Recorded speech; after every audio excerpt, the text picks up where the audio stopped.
What's up, guys? Welcome to Traveling with Tim. For my first episode in my home country of America. And I got some coconut water here from Whole Foods to remind me of the good old times in Marinduque. And the point of this episode is basically to show what my regular life is like. You know, there's a lot of content creators, special travel creators, that the most popular ones like Luke Demont, Harry Jaggard. I love those channels. The guys that pull in like $100,000 a month or more probably. But then there's other people like me who are just regular people who had a remote job, who work while they travel, or who work a normal job and then they save money and then they travel for 6 months. But that's kind of the other side of the travel content creators, is that a lot of them are just normal people, and that's kind of that should encourage people, I think, who dream of traveling, dream of going to the Philippines or Thailand or anywhere in Africa, or backpack through Europe. You know, it's like you don't have to be a rich person. You don't have to have some silly credential to do that. It's really just anyone who has a wonder and a curiosity for what other places are like. So I'm not going to be traveling for probably at least until summertime, and so I had the option to either stop making content or make some content here in America, and it's going to still be travel related. Like we can explore different cities in America. I'll have my car, which is a big deal. I really missed my car while I was traveling. So yeah, we could do anything really. We could go into Canada, drive down to Mexico maybe, explore different states, California maybe. The potential is limitless, really. But here I'm in Nashua, New Hampshire, which is near where I grew up, and I'm just gonna take a stroll around a trail, and this is a classic New England pastime to get into nature and unplug from all your devices and see something beautiful.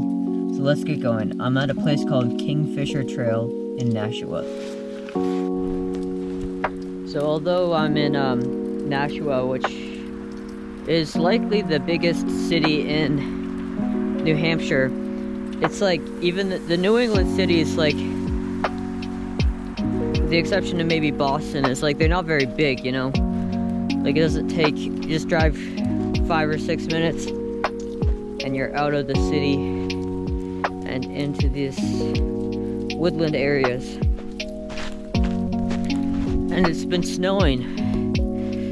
It snowed for Christmas and it snowed again afterwards, and yeah, this is a very New England type thing, to have these maps of the trails and then people looking for their dogs. That's really sad. Different advertisements. So looks like this is like a lake sort of, and the trail has not really been it hasn't been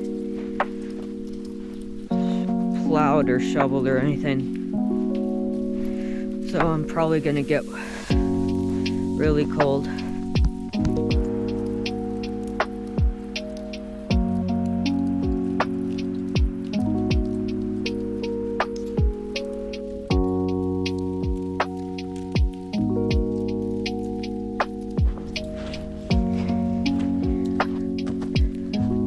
There's a lot of these kind of simple bridges that people make.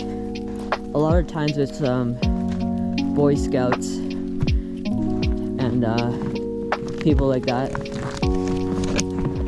to do like a service project. They'll help to maintain a trail or build a bridge for people. It's really nice. Another very New England thing is that this tree fell down. And what someone did is just chainsaw through it so that people can walk through.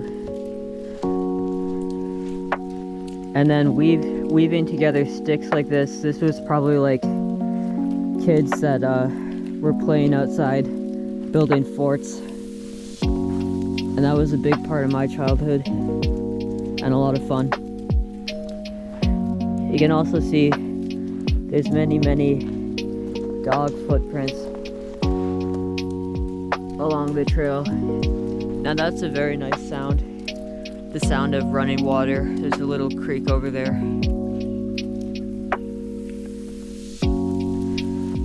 Those are the kinds of sounds you always hear in like the nature playlists. And I hear birds too.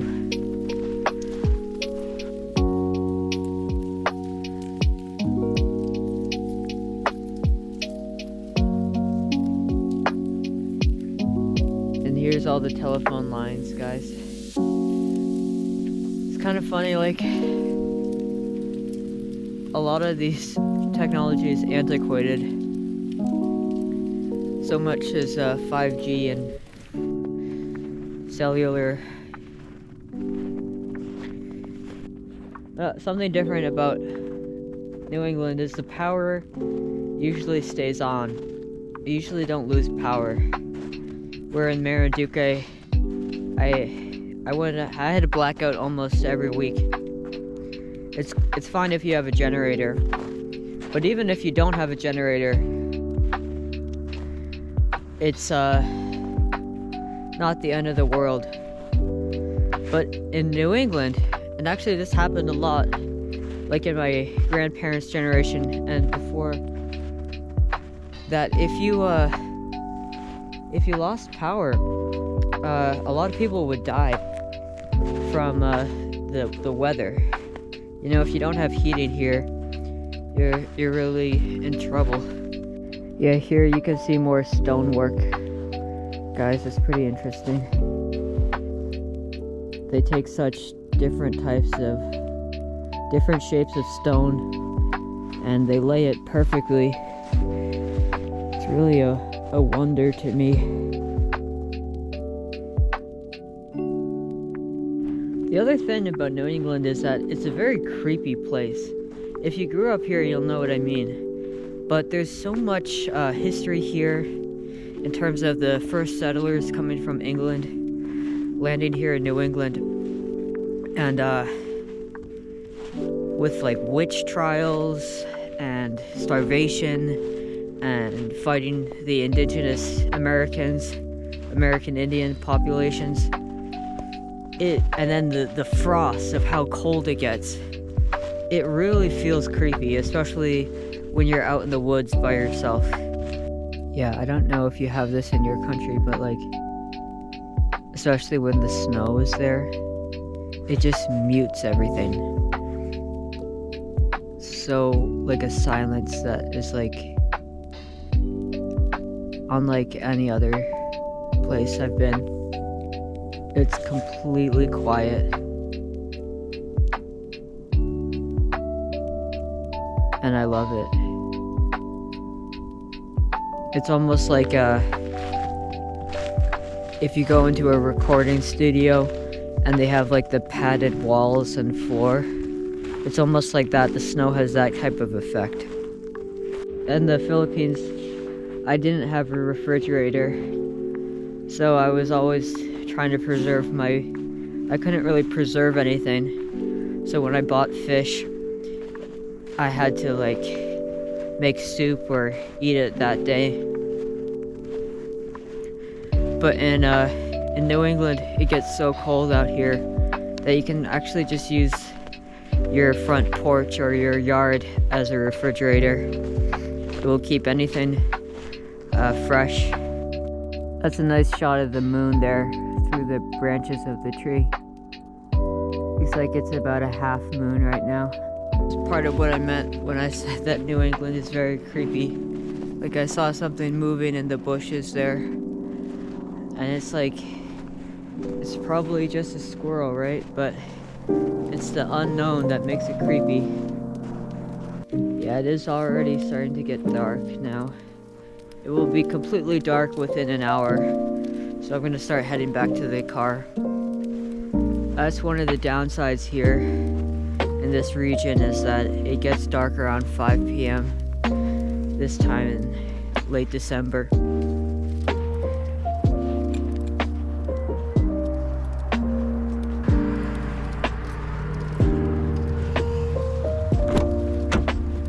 Well, it's always a relief to get back in the car.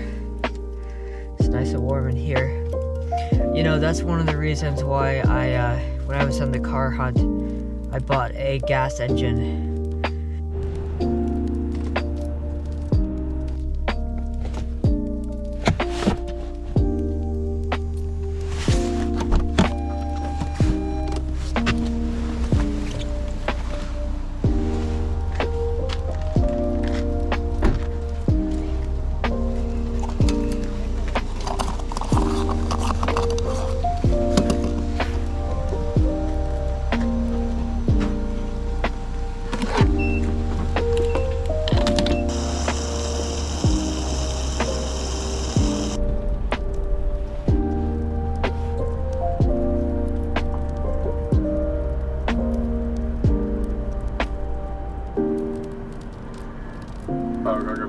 Hi, can I please have a large English breakfast tea?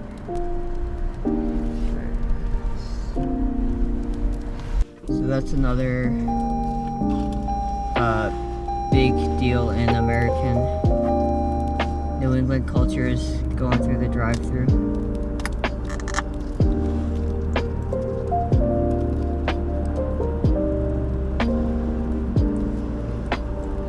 America is all about convenience.